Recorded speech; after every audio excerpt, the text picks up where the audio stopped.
perkenalkan, nama saya Dewita Sabtu dengan NPM 022723111098. Prodi Akuntansi, Fakultas Ekonomi dan Bisnis, Universitas Kairo Ternate.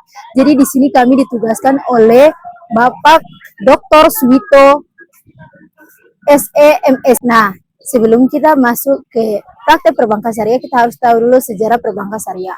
Sejarah perbankan syariah di Indonesia mulai dibicarakan pada tahun 1990-an. Diskusi-diskusi ini berfokus pada potensi bank syariah sebagai pilar ekonomi Islam.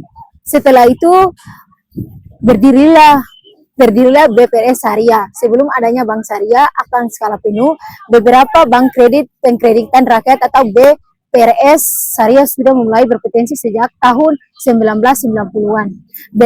Lalu berdirilah Bank Muamalat, bank pertama di Indonesia. 1992 menjadi tahun sejarah yang berdirinya Bank Muamalat di Indonesia. Bank Muamalat ini menjadi bank syariah. Muamalat mengacu pada Undang-Undang Nomor 7 Tahun 1992 tentang perbankan. Lalu ada pun perkembangan dan regulasi.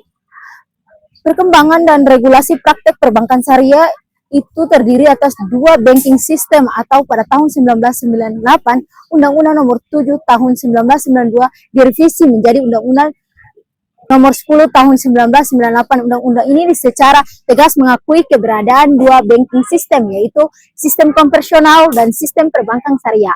Pertumbuhan pesat sejak itu perbankan syariah mengalami pertumbuhan signifikan. Semakin banyak perbankan komersial mendirikan unit usaha syariah atau bahkan mengubah seluruh operasional bank syariah.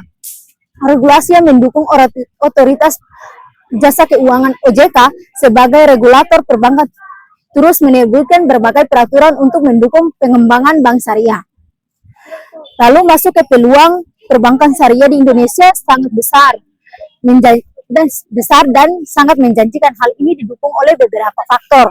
Satu, mayoritas penduduk, di mana mayoritas penduduk di Indonesia sebagian besarnya Muslim, hingga menciptakan basis pasar yang luas bagi produk dan jasa perbankan syariah.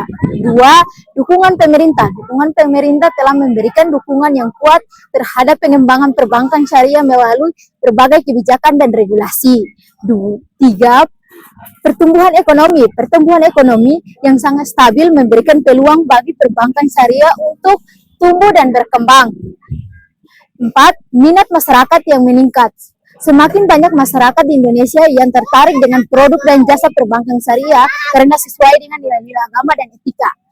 5. Potensi pasar yang belum tergarap. Masih banyak segmen pasar yang belum tergarap secara optimal oleh perbankan syariah, seperti UMKM syariah dan keuangan inklusif. Nah, masuk ke peluang perbankan syariah di Indonesia. Satu, pembiayaan UMKM. Sektor UMKM memiliki potensi sangat besar di Indonesia. Perbankan syariah dapat berperan aktif dalam memberikan biaya kepada UMKM sesuai dengan prinsip-prinsip syariah. Dua, produk inovatif. Perbankan syariah dapat terus berinovasi dan menciptakan produk-produk yang baru sesuai dengan kebutuhan nasabah seperti produk berbasis digital dan syariah. Dua, investigasi dan sektor real. Perbankan syariah dapat memperkuat integrasi dan sektor real seperti pertanian, perdagangan, dan industri untuk mendukung pertumbuhan ekonomi dan ekonomi yang berkelanjutan. Dua, peran keuangan yang inklusif. Bank syariah dapat berperan penting dalam meningkatkan akses keuangan bagi masyarakat yang belum terjangkau oleh pelayanan perbankan konvensional. Ekspansi pasar. Teknologi digital memungkinkan perbankan syariah menjangkau pasar-pasar yang lebih luas, termasuk area-area yang belum terjangkau oleh pelayanan perbankan konvensional. Berikutnya, inovasi produk. Perbankan syariah dapat mengembangkan produk yang layanan digital yang inovasi sesuai dengan kebutuhan nasabah. Dan yang berikutnya, efisiensi biaya. Penggunaan teknologi digital dapat meningkatkan efisiensi operasional dan mengurangi biaya. Yang berikutnya, peningkatan kualitas pelayanan. Teknologi digital memungkinkan perbankan syariah memberikan pelayanan yang lebih cepat dan mudah personal kepada nasabah. Yang berikutnya, penguatan brand image. Dengan memanfaatkan teknologi, perbankan syariah dapat membangun citra yang lebih modern dan relevan dengan generasi muda. Yang berikutnya kolaborasi dengan Vincent. Pekerjaan dengan Vincent untuk mengembangkan produk dan layanan digital yang inovatif. Dan berikutnya penguatan sumber daya manusia melakukan dengan pelatihan karyawan agar mampu mengoperasikan teknologi digital yang memberi pelayanan yang berkualitas. Yang dihadapi dalam perbankan syariah. Meskipun peluangnya besar, perbankan syariah di Indonesia juga menghadapi titis persaingan perbankan konvensional yang cukup ketat. Berikutnya, pengurangan pemahaman. Masyarakat Indonesia belum memahami konsep dan prinsip perbankan syariah. Yang berikutnya, produk yang terbatas. Pemilihan produk yang terbatas syariah masih berdaya. Instansi perbankan Indonesia yang profesional, amanah, dan kualitas belum memenuhi ketersediaan. Instansi perbankan syariah berkualitas syariah berhandal masih jarang. Tampak sebagai SDM terutama pada level menengah atas hasil dan dedikasi ekonomi konvensional, padahal yang dibutuhkan bukan hanya penguasaan ekonomi perbankan yang modern, tetapi sekaligus pemahaman fikih serta kemampuan inovasi yang menjelaskan pernak-pernik persoalan perbankan sistem yang masih baru. Itu kendala keterbatasan jaringan yang seringkali menjadi kendala di berbagai sektor perbankan syariah. Tantangan ini masih dirasakan oleh perbankan syariah di Indonesia. Jika bank-bank syariah berada melakukan suatu identitas atau memadai proyek besar masih belum mampu.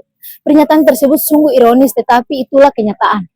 Pada stakeholder pemegang saham, bank syariah perlu menambah modal sehingga risk taking meningkat. Besar kecil kemampuan biaya bank syariah amat tergantung pada kemampuan modalnya. Perlu juga tampak mendesak pemerintah untuk menempatkan dana besar pada bank syariah. Peningkatan pelayanan. Perbankan syariah perlu meningkatkan kuantitas yang pelayanan. Prinsip pelayanan yang ramah, mudah, cepat, dan murah harus menjadi stakeholder syariah. Ramah dalam melayani, mudah dan cepat prosesnya, serta mudah dalam biaya administrasi. Begitu pula upaya mempermudahkan akses informasi dalam mengambil keuangan atau tabungan yang harus ditingkatkan. Pemanfaatan internet online dan ketersediaan fasilitas ATM di berbagai lokasi yang strategis untuk memudahkan nasabah dalam menjangkau ATM atau bank syariah tersedia dengan ketat. Perbankan syariah harus bersaing dengan bank yang persaingan ketat. Perbankan syariah harus bersaing dengan bank konvensional yang ketat dan lebih belum memanfaatkan teknologi digital. Selain itu munculnya fintech yang juga semakin memperketat persaingan. Yang berikutnya literasi digital. Tidak semua nasabah perbankan syariah memiliki literasi digital yang memadai. Hal ini menjadi tantangan dalam mengadopsi teknologi digital. Standarisasi teknologi. Berikutnya standarisasi teknologi. Belum adanya standar teknologi yang baku dalam industri perbankan syariah yang paham dan pengembangan produk dan layanan. Berikutnya cyber security. Cyber security adalah risiko keamanan cyber yang masih meningkatkan seiringnya dengan semakin banyaknya transaksi yang dilakukan secara digital. Perbankan syariah perlu memiliki sistem keamanan yang sangat baik untuk melindungi data nasabah. Berikutnya, komplikasi dan regulasi. Perkembangan teknologi digital cepat seringkali melampaui regulasi yang ada. Perbankan syariah perlu terus beradaptasi dengan perubahan regulasi yang ada atau era modern yang sedang kita hadapi.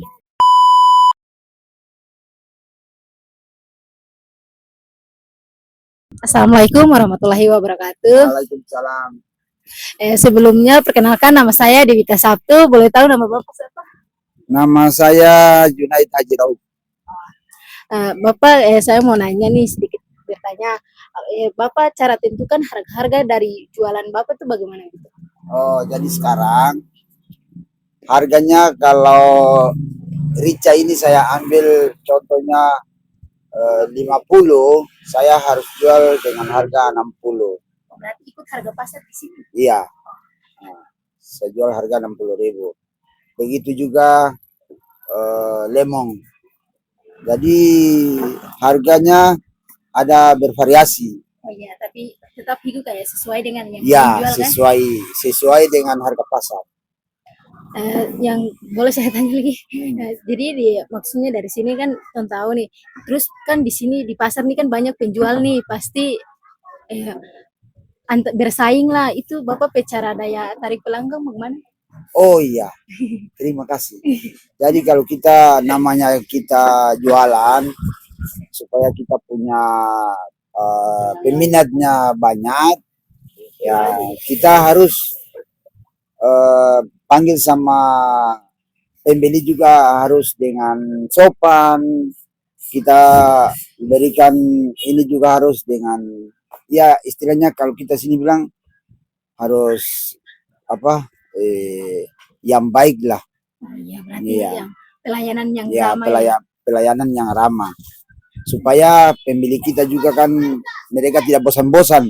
Iya, betul. Iya. Dan apalagi di sini kan Iya. juga banyak orang yang berjual nih. Harus banyak senyum.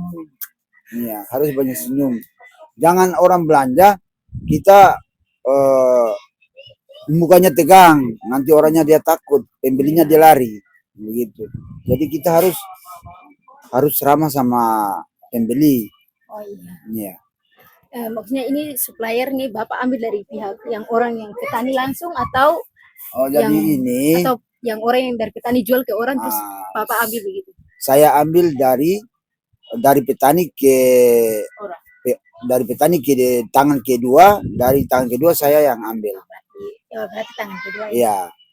Oh itu tuh biasa dong jual dia harga lebih turun sedikit atau bagaimana? Jadi contohnya ini cabai ini kalau mereka kasih saya harga 40. Iya. Oh 1 kilonya. Ya, 1 kilonya 40.000. Oh berarti Bapak ambil keuntungan sedikit Ya, dari. jadi saya ambil keuntungan sedikit dari mereka. Oh iya. Mungkin itu saja Pak yang Oke, kami terima bertanya. kasih. Terima kasih ya Pak. Makasih banyak. Makasih. Dari perspektif saya dari hasil wawancara yang saya lakukan tadi, saya dapat menyimpulkan bahwa di pasar Gamalama sebagian masyarakat belum memahami tentang ekonomi syariah, tapi sebagian sudah menerapkannya. Yang contohnya di mana tadi Ibu juga pernah bilang bahwa dia tidak memberatkan timbangan atau sebagainya atau melebih-lebihkan harga atau sebagainya, dan juga mereka juga sudah menerapkannya ekonomi syariah di mana mereka sudah memahami dan merealisasi dalam etika Islam di mana mereka melayani dengan ramah, santun sehingga mudah untuk pelanggan. Salah satu strategi yang mereka lakukan dan produk yang mereka tawarkan sudah sesuai dengan ekonomi syariah di mana produk yang mereka tawarkan berkualitas, di mana produk-produk yang tadi mereka jual mereka lihat dulu layak atau tidak untuk dijual. Jadi mungkin itu. Dan untuk regulasinya mereka secara regulasi mereka menawarkan dengan selalu memberi pelayanan yang baik, selalu menawarkan, selalu menjelaskan secara baik kepada pembeli terhadap barang yang mereka beli kepada mereka. Mungkin itu saja, sekian dari saya. Terima kasih. Wabillahi taufiq wal hidayah. Wassalamualaikum warahmatullahi wabarakatuh.